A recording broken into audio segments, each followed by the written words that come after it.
乌克兰颁布新政，数十万女性将被征兵，为何如此？乌克兰国内的现状又如何呢？造成这样的原因又是什么呢？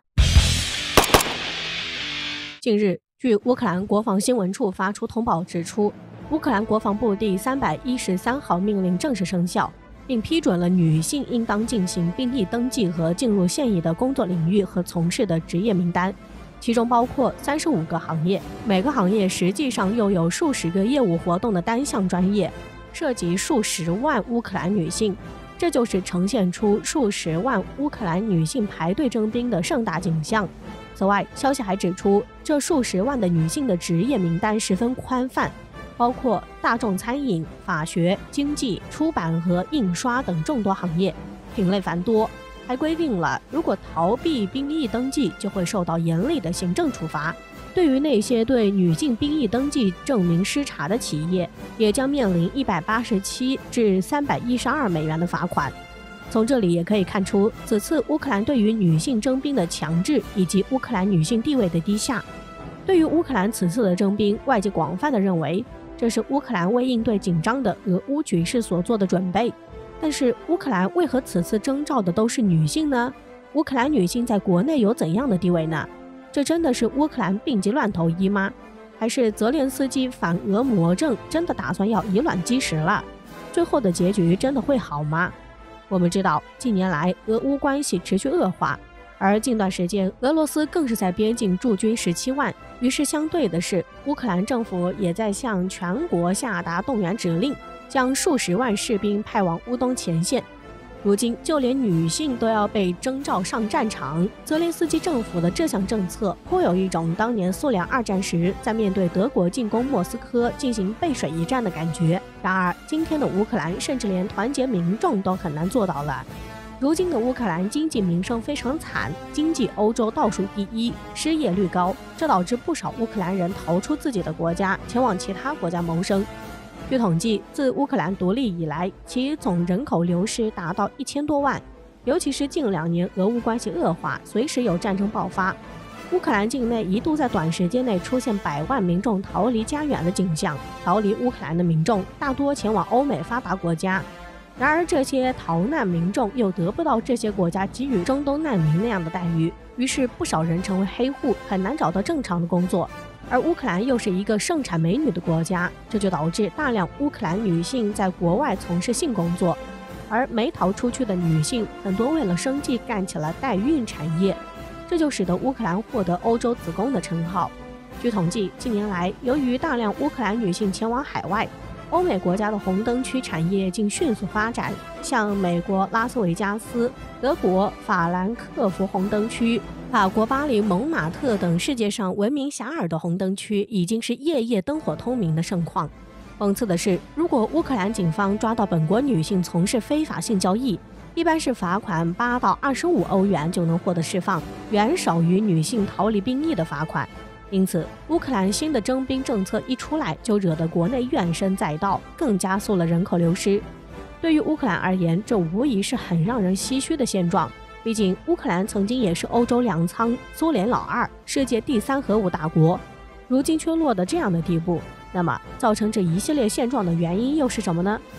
乌克兰虽然自独立后国力就不断衰落，但让其真正堕落的原因还是在2014年克里米亚危机。因此，此事标志着乌克兰正式成为美俄抗衡的棋盘，失去了自己的独立权。泽连斯基一切举动都像是为了反俄，并且引起美国的注意。近年来，乌克兰为了讨好美国，达到自己加入欧盟与北约的梦想，甘愿被美国利用，不断对俄罗斯发起挑衅，从而让俄乌关系一度降至冰点，从而也是使得乌克兰和俄罗斯的关系是处于水火不容的状态。值得一提的是，乌克兰为了加入北约已经完全没有底线。就在此前，中国企业收购乌克兰马达西奇公司股份的事上，乌克兰为了讨好美国，竟然出尔反尔，破坏两国企业之间的合作，还将中国企业要收购马达西奇公司收归国有，这就是完全不顾道义和完全没有底线的行为。这也使得乌克兰对于美国是言听计从，甚至是完全失去了自主权，并且处处受到美国的辖制。而乌克兰却乐此不疲，真可谓是当局者迷，旁观者清。那么，乌克兰对美国的言听计从会达到进入北约的目的吗？答案是肯定不会。就算是美国同意，北约的其他国家也不会同意乌克兰加入北约的。